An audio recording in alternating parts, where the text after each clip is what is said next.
Então, gente, vamos falar um pouquinho agora sobre quando aferir os sinais vitais, tá? Lembrando que essa aferição ela não é exclusiva em relação à UTI, tá?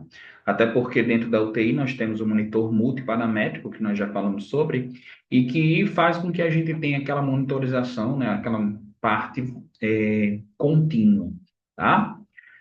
Então, quando aferir sinais vitais? Na admissão aos serviços de cuidados da saúde, durante a avaliação realizada em visitas domiciliares, lembrando que isso aqui é algo geral, tá?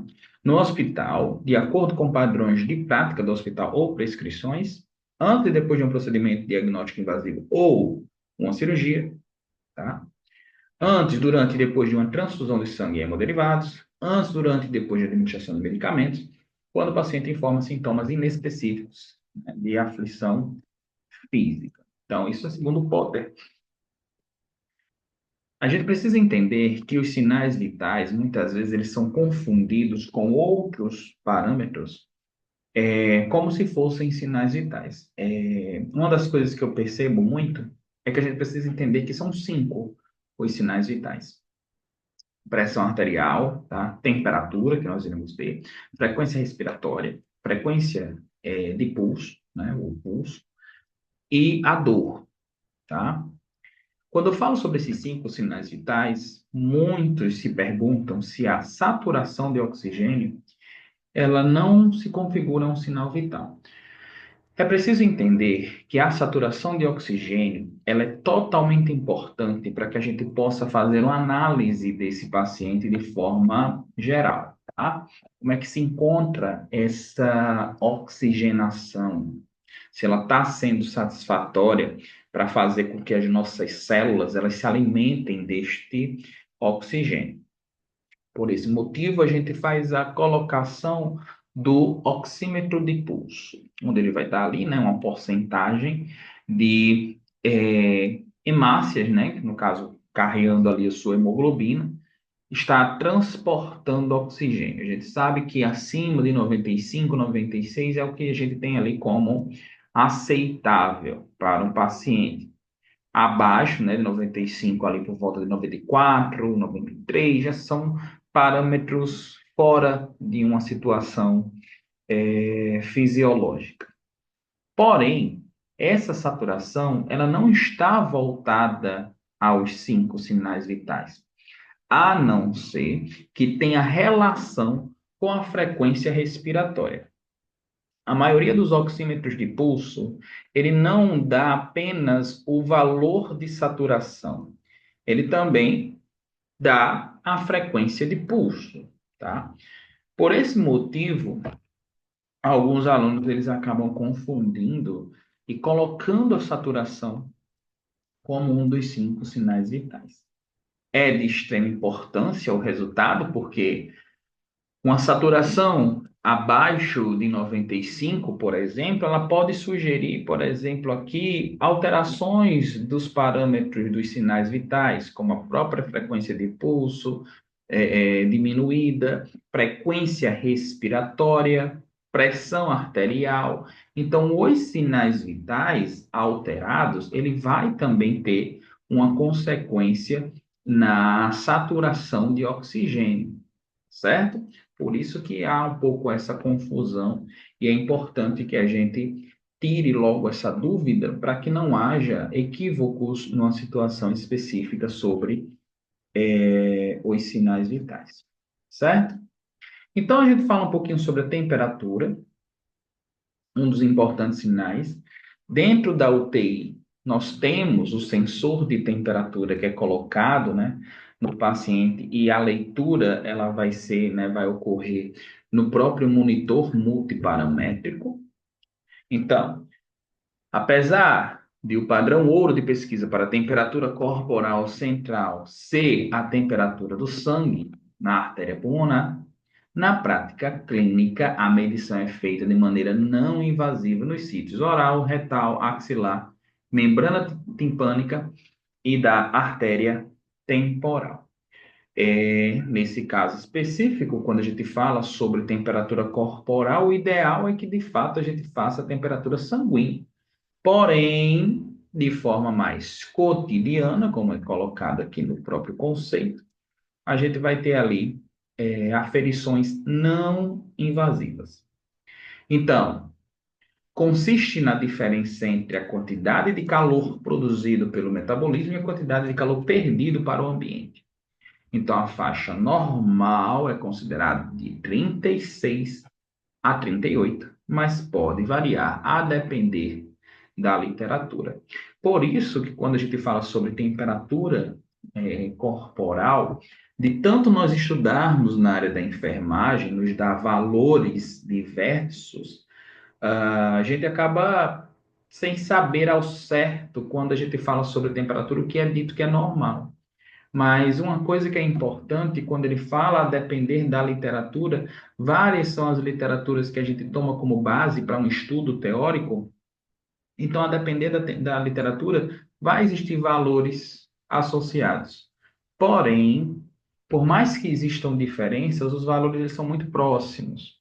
Então, às vezes, o fato de dizer que 36,5 é normal, 36,7 vai depender muito da literatura, tá? Fatores que interferem são idade, exercício, ambiente, nível hormonal, ritmo circadiano, ou seja, é até interessante que às 18 horas é o horário onde o nosso corpo ele consegue atingir um pico de temperatura. Consequentemente, a partir das 18 horas, esse pico ele começa a declinar aí por volta, né, da madrugada, que ele chega na temperatura mínima e fica, né? Então, a gente não tem uma temperatura constante durante o dia. Estresse, locais onde a temperatura é mensurada, né, aferida, oral, retal, artéria temporal, axilar, membrana timpânica, esofágica, artéria pulmonar, bexiga urinária e assim por diante. Então a gente lembra, né? Lógico que a nível axilar é o que a gente tem maior contato, né, da nossa prática clínica de colocar, por exemplo, o termômetro aqui na axila do paciente. A temperatura retal normal é mais elevada do que a ferida na região axilar e situa-se entre 36,3 e 38,2. Para verificar a temperatura retal, utiliza-se um termômetro específico, tá? Com a ponta curta e grossa, lubrificando e introduzindo, né, 3 a 4 centímetros no ânus, com o paciente em decúbito lateral, tá bom? Então, como é colocado, né, existe um termômetro específico para isso. Antigamente, nós tínhamos, né, os termômetros com coluna de mercúrio. Foi proibido, né, pela Anvisa justamente por conta pelo mercúrio ser totalmente tóxico para o meio ambiente. Então, no momento que o termômetro ele quebrava, poderia existir aí, né, uma toxicidade em relação ao meio ambiente, contaminação do solo, e hoje ela é proibida, né, sendo substituída praticamente por completo em termômetros digitais. Sobre a temperatura, a gente também precisa estudar que existem alguns conceitos voltados à febre, hipertermia maligna e hipotermia. O que significa febre ou pirexia? Incapacidade de os mecanismos de perda de calor acompanharem o ritmo de uma produção excessiva de calor, resultando em elevação anormal da temperatura. A hipertermia, temperatura corporal relacionada à incapacidade do organismo de perder ou de diminuir a sua produção. Quando a gente fala sobre febre, eu costumo entender como febre algo, mecanismos endógenos, ou seja, o nosso próprio corpo faz com que haja o aumento dessa temperatura. Já uma hipertermia, ela faz com que o corpo ele aumente de temperatura com fatores externos, como por exemplo, vou dar um exemplo. Se você está numa praia, sob o sol, o seu corpo, a sua pele, ela esquenta, mas não é por um efeito, um mecanismo, perdão, endógeno, não foi o seu próprio corpo que produziu aquele calor, e sim por fatores do meio ambiente. Então, nós temos a hipertermia, diferente da febre, tá?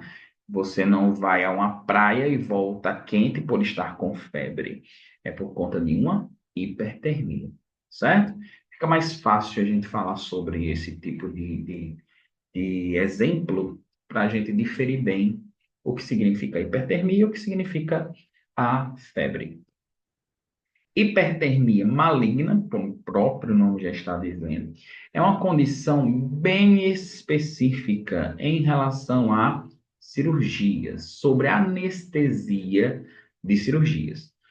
Condição hereditária de produção de calor descontrolada, que ocorre quando as pessoas suscetíveis recebem certas substâncias anestésicas. Então, quando a gente fala sobre anestesia, que existe essa produção de calor descontrolada, ó, de forma hereditária, nós temos a hipertermia maligna, como o próprio nome já diz.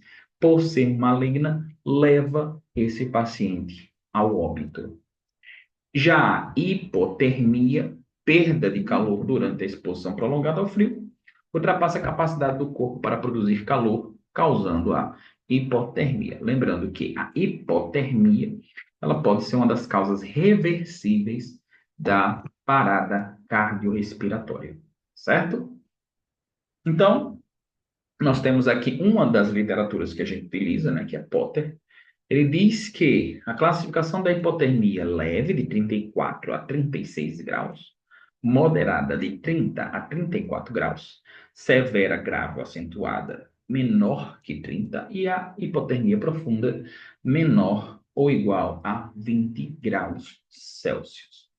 A hipotermia terapêutica consiste na redução controlada da temperatura corporal, a fim de evitar complicações neurológicas em determinadas situações, certo? Nós temos aqui nesse slide alguns modelos, tá, de termômetro. Acredito eu que vocês lembram que durante a pandemia era utilizado muito esse termômetro aqui, ó. Ele tinha esse formato como uma pistola, que nós apenas direcionávamos para a região central do paciente, principalmente aqui na região frontal, e ele faz a leitura dessa temperatura corporal. É até interessante falar sobre este tipo de termômetro, pois ele causou muitos problemas durante a pandemia, principalmente aos pacientes que sofriam, que sofrem até hoje de ansiedade, que ela foi mais exacerbada durante o período de pandemia e que causavam gatilhos nas pessoas no momento que elas saíam de casa, onde, sei lá, um funcionário de um shopping a fazer o controle da entrada das pessoas em repartições públicas, em locais com grande público, apontava esse termômetro para a testa da pessoa, do cliente, e pelo próprio formato parecia-se, né, como uma arma de você apontar para a cabeça de alguém. E isso estava causando alguns gatilhos nas pessoas, bom, né, em relação à sua ansiedade. Por isso que às vezes os formatos deles começaram-se a fabricar de outras formas e não como um formato de uma arma, por exemplo. Isso é só por curiosidade em relação à aula, tá bom? Terminamos temperatura, falaremos um pouquinho sobre o pulso, tá? Importante demais, um dos principais sinais vitais, certo? O pulso é a onda provocada pela pressão do sangue contra a parede da artéria, cada vez que o ventrículo se contrai. Então, é aquela ondinha que passa nas nossas artérias a partir do momento que os ventrículos fazem sístole. Pulso arterial origina-se pela transmissão da pressão do ventrículo esquerdo para o sistema arterial periférico. Avalia os eventos produzidos pela parte durante o ciclo cardíaco e estado funcional e orgânico da artéria palpada. Então, nós temos aí alguns locais mais conhecidos sobre a aferição dessa frequência de pulso. Pulso radial, carotídeo, né, muito conhecido principalmente numa situação emergencial de parada cardiorrespiratória, femoral, poplítea, pedioso, tibial, posterior. Bem, mais uma vez, vale salientar que em uma unidade de terapia intensiva, nós não utilizaremos esses métodos manuais para fazer a aferição de frequência de pulso. E também vale salientar que, se eu estou monitorando este paciente com eletrodos em seu tórax na região cardíaca, eu chamo de frequência cardíaca. Se eu estou fazendo esta aferição, por exemplo, de forma manual, em artérias que não sejam próximas da região cardíacas, podem ser periféricas ou centrais, aí sim eu tenho a frequência de pulso, que é justamente a frequência de pulso, é a consequência, né, que a gente vê essa onda ser formada nas artérias. A frequência cardíaca é o número de vezes que esse ventrículo esquerdo e o direito se contraem, tá? Então, muitas vezes, como, né, já foi dito, a frequência cardíaca ela pode ser um pouquinho maior que a frequência de pulso, tá? Mas é mínimo. Pois bem, então nós temos a definição, né, delimitação palpável da circulação sanguínea, percebida em vários pontos do corpo, que se constitui como um indicador do estado circulatório. Reflete a quantidade de sangue ejetado a cada batimento do coração, que é o volume sistólico. O número de sensações pulsantes que ocorrem em um minuto é a frequência de pulso. Aquilo que eu acabei de falar para vocês, o que é frequência cardíaca e o que é frequência de pulso, tá? Fatores que influenciam: exercício, temperatura, emoções, fármacos, hemorragia, condições pulmonares e mudança postural. Muitas vezes, alguns pacientes, pelo fato da gente mudar a posição dele no leito, vai haver aí uma diferenciação na sua frequência de pulso. Então, alguns valores de normalidade, também, segundo Potter, nós temos lactente de 120 a 160, infante de 90 a 140, pré-escolar 80 a 110, escolar 75 a 100, adolescente 60 a 90, adulto, bem conhecido, 60 a 100. Lembrando mais uma vez que quando a gente fala 60 a 100, algumas bibliografias elas trazem que a frequência cardíaca aceitável de um adulto é de 50 a 100, certo? Então é importante a gente salientar que existe a frequência tão conhecida de 60 a 100, mas algumas bibliografias, nenhum ambiente de unidade de terapia intensiva é aceitável de 50 a 100. Abaixo de 50, a gente já tem aí já uma importante bradicardia sinusal, certo? Então, nós temos aqui como pulso arterial, investigação de regularidade cardíaca, frequência cardíaca, número de batimentos cardíacos por minuto. O ritmo é a sua regularidade dos intervalos, se regular ou irregular.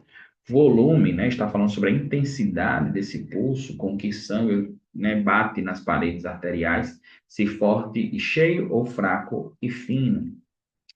Então, exercícios de curta duração e alta intensidade, temperatura, medicamentos, hemorragia, condições pulmonares, velocidade de ejeção cardíaca, obstrução do fluxo do ventrículo esquerdo, obstrução de artérias e doenças cardiovasculares são interferências nessa frequência. Bom, terminologia, nós temos aqui que normocardia é a frequência cardíaca normal. Isso aqui é muito do que a gente vê em disciplinas de semiotécnica. Taquicardia é o aumento da frequência cardíaca. Taxfinemia, né, pulso filiforme e rápido. Bradicardia, diminuição da frequência cardíaca. Bradisfigmia, filiforme e devagar. Deixa eu só colocar aqui. Pois bem, então, até a próxima. Fiquem com Deus, bons estudos e até mais.